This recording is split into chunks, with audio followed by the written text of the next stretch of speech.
안녕하세요. 오늘도 예수님 때문에 좋은 날입니다. 오늘은 사사기 11장의 입다에 관한 말씀을 함께 나누면서 우리에게 주시는 하나님의 은혜를 나누길 원합니다. 오늘 말씀에 등장하는 입다는 삼손, 기드온과 함께 사사기에 등장하는 대사사입니다. 이런 그의 결말부터 보자면 여러분도 잘 아시듯이 아주 쇼킹한 결말로 끝이 납니다. 아빠의 서원으로 인해 딸이 죽음을 맞는 인신공양 제사라는 끔찍한 사건이 일어나게 되는 것이죠. 이 일은 우리에게 성경의 윤리적 가르침에 대해 의문이 들게 합니다. 하나님은 인간을 제사로 드리길 원하시는가? 하나님은 윤리적인 신이신가? 성경이 다른 신과 다른 고등적인 체계를 가진 이것을 입다 내러티브는 훼손시키는 것입니다. 그러나 이 입다의 이야기를 진지하게 들여다본다면 우리는 자기의 소견대로 행하는 이스라엘 백성들이 얼마나 악하게 되었는지를 알 수 있습니다. 하나님이 원하셔서 아브라함처럼 믿음을 시험하시고자 이삭을 번제로 드리라는 하나님의 요청에 의한 것이 아니라 인간의 개인적인 감정에 의해 이 문제가 시작되고 있음을 우리는 볼 수 있는 것입니다. 이 이스라엘의 개인적인 타락, 종교적인 해이, 도덕성의 결여가 너무나 심해서 그들의 리더조차도 그런 자격을 가지지 못했다는 것을 우리는 보는 것입니다. 하지만 그럼에도 은혜는 하나님께서는 여전히 부족한 그들과 더불어 역사하심에 있었습니다. 오늘 본문의 1절을 보면 입다는 어떤 리더로서 기대감을 가질 인물이 아니었습니다. 이스라엘 중심의 삶에서부터 멀리 떨어진 길르앗의 출신이었고요. 또 군사적인 불량배 무리를 모은 그런 왕초와도 같은 인물이 바로 이 입다였습니다. 게다가 그의 어머니는 창기였는데요. 이때 사용된 단어가 히브리어로 조나라는 단어입니다. 이건 명백하게 돈을 받고 몸을 파는 그런 직업 여성을 지칭하는 단어입니다. 즉 신명기 율법에 따른다면 그는 여호와께 가증스러운 직업을 가진 어머니의 자식이라는 것입니다. 당연히 그는 이미 자신의 혈족들로부터 배척되고 거부받았습니다. 물론 아버지인 길르앗은 이 입다를 인정을 했나 봅니다. 그러니까 길르앗의 아들이라고는 하는데 문제는 이 아버지가 돌아가신 후에 그의 형제들이 그를 부정하는 데 있습니다. 아버지의 상속권도 빼앗겼어요. 본문의 2절은 그래서 이렇게 말씀합니다. 우리 아버지의 집에서 기업을 잊지 못하리라. 이렇게 입다는 아무것도 없이 모든 것을 빼앗기고 돌아갈 고향도 나아갈 미래도 없는 상황에 처하게 됩니다. 그래서 돕이라고 하는 땅에서 패거리를 모으고 왕초처럼 살아가고 있었던 것입니다. 그런데 이런 그의 인생에 아주 획기적인 일이 일어납니다. 암몬 사람들이 이스라엘을 쳐들어오려고 하는 것이죠. 그러자 그를 부인하고 내쫓는 데 일조했던 이 길앗의 장로들은 입다를 찾으러 가게 됩니다. 그리고 자신의 우두머리가 되게 해주겠다고 제안을 건넵니다. 이 장로들은 원래 입다의 반대편인 형제들의 편에 서서 입다의 상속권을 부정하고 그를 쫓아냈던 사람들이었습니다. 그런 장로들이 이제는 위기의 상황 앞에서 입다에게 도움을 구하는 것입니다. 여러분 한번 생각해 볼까요? 이때 입다의 기분이 어땠을까요? 이 입다가 나가게 되는 전쟁이 입다에게 어떤 것일까요? 네, 굉장히 절박한 마음으로 꼭 이기고 싶은 그 전쟁의 상황에 입다는 서는 것입니다. 자신의 어머니 그리고 자신의 명예를 회복할 수 있는 마지막 기회라고 입다는 생각했을 것입니다. 아버지의 자식으로도 인정을 못 받아서 내몰린 그가 다시 설 수 있는 유일한 일이 시작되는 것입니다. 그래서 입다는 이를 받아들이고 먼저 외교적으로 해결하고자 암몬 왕에게 사자들을 보냅니다. 군사적 충돌을 피하고자 한 것이었죠. 어떤 이야기를 이때 입다가 했는지 보니까 입다는 초기 이스라엘이 모압 영토의 바깥쪽 아르논이라고 하는 지역의 북쪽에 진을 친 이 민수기 21장의 이야기를 합니다. 지난 300년 동안 그 땅에서 거주하며 계속해서 살아온 이스라엘의 민족의 땅이라는 것을 이야기하는 것입니다. 입다의 그 앞선 상황, 입다가 처한 배경 이렇게만 본다면 그는 물에 베이고 교육을 잘 받지 못했을 것이다 라는 생각이 먼저 들 텐데 그의 이런 역사적인 관찰은 그런 인식을 깨부시기에 충분합니다. 그리고 입다는 도리어 모압 왕에게 이렇게 이야기합니다. 그 영토의 경계는 너희 신이 정한 것이라고. 바로 암몬의 신인 그모스가 그 영토를 정한 거잖아 라고 이야기하는 것입니다. 이렇게 입다는 정치적이고 종교적 또한 역사적인 지적을 하면서 여호와께서 오늘 이스라엘 자손과 암몬 자손 사이에 판결하옵소서라고 절대적인 통치자로 우리의 하나님을 부릅니다. 물론 결과는 암몬 왕이 입다의 말을 거부하는 것으로 끝이 납니다. 하지만 하나님은 입다에게 야훼의 영을 주십니다. 하나님이 이미 입다에게 이스라엘 자손에게 승리를 주시기로 작정을 하셨다는 것입니다. 이런 상황 속에서 입다의 엄청난 서원이 등장하는 것입니다. 바로 두 가지 조건을 내세우면서 이 조건을 들어주신다면 이렇게 하겠습니다 라고 약속한 것이죠. 오늘 본문 30절에서 31절의 말씀입니다.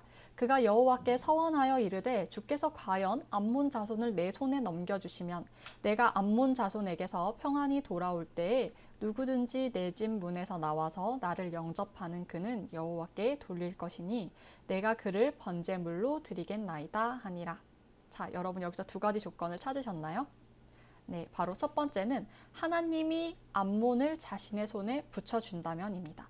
두 번째는 자신이 전쟁터에서 부상당하거나 죽지 않고 평안히 돌아온다면이죠.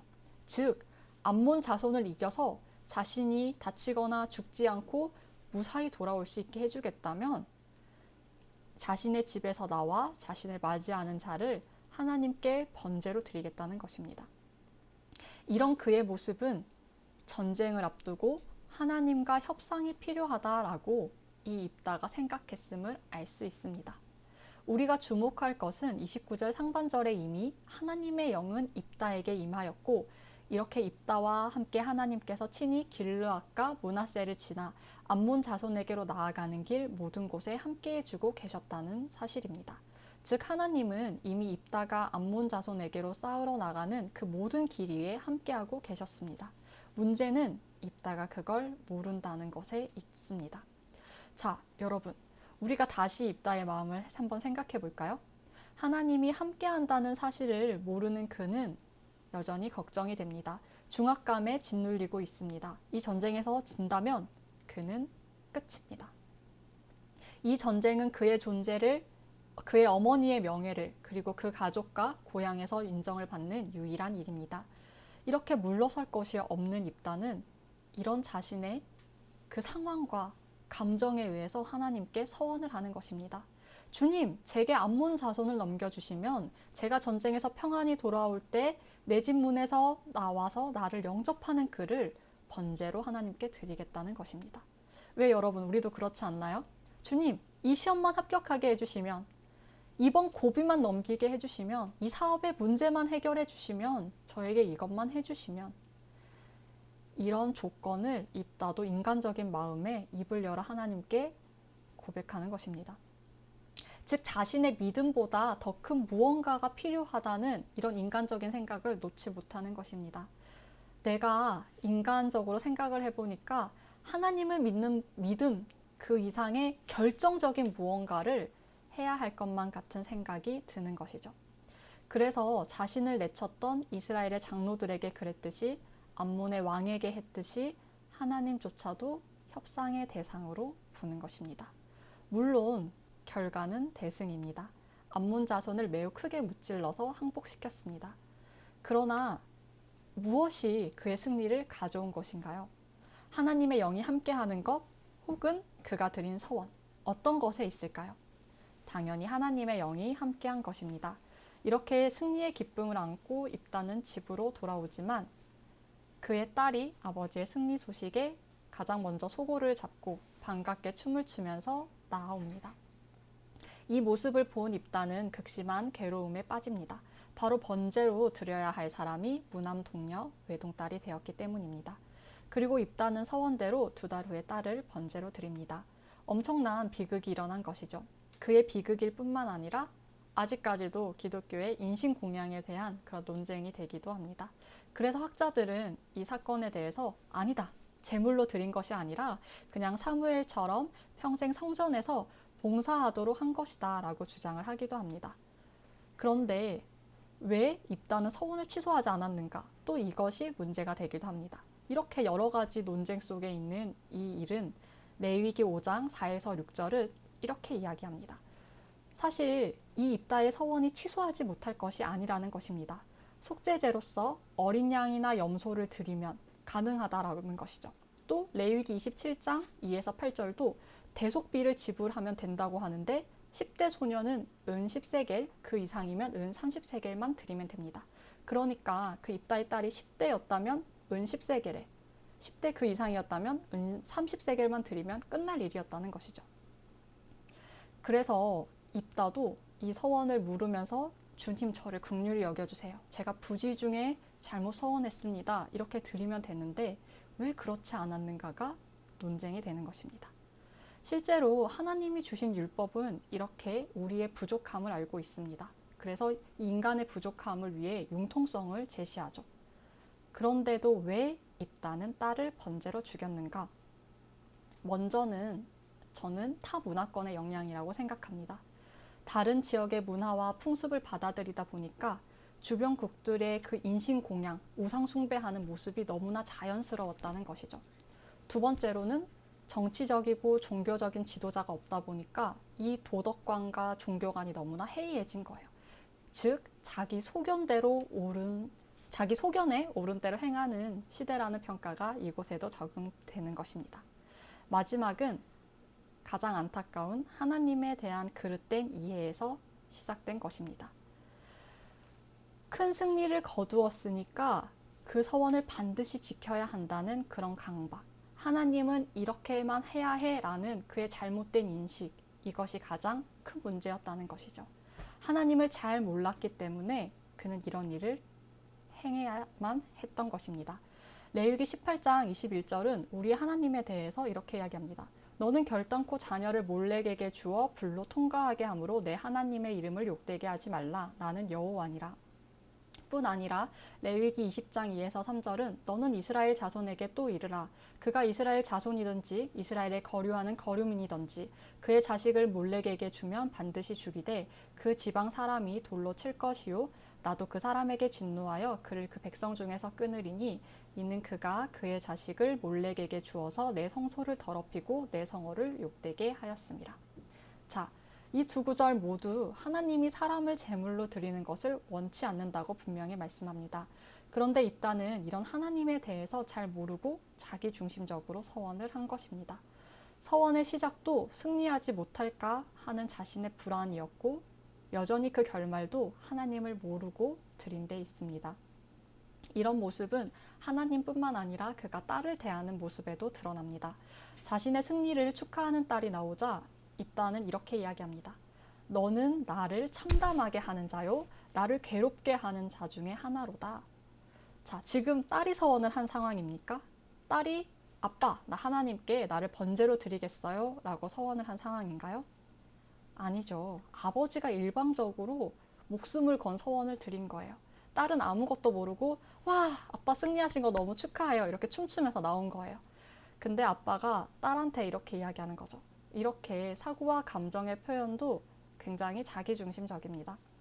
얼마나 비극적인 일입니까? 그가 이뤄낸 최고의 승리가 크게 무찌른 이 일이 그에게 평생의 승리로 기억될 일이었겠습니까? 지도자가 된다 한들 그 자리가 금이 황량한 자리가 될 수 있었겠습니까? 하나뿐인 자식의 피로 얻은 자리로 기억이 될 일이 되고 말았습니다. 이렇게 그의 자기중심적인 모습은 비극적인 결말을 낳게 되었습니다. 그런데 이 말씀 속의 입다의 모습을 묵상하다 보면 우리는 우리 안에서 입다의 모습을 찾게 됩니다. 이토록이나 인간적이고 신앙도 감정도 그것을 표현하는 것도 다 자신을 중심으로 하는 입다의 모습 속에서 우리와 닮은 부분이 얼마나 많은지 모르겠습니다. 자신이 인정받는 것에 급급해서 드린 그의 서원은 요동치 않는 그의 중심의 믿음에 있는 것이 아니라 이렇게 하지 않으면 이기지 못할까 하는 자신의 감정에 취해서 내뱉은 것이었고 그럼에도 이미 하나님의 영은 그와 함께한 상태였습니다.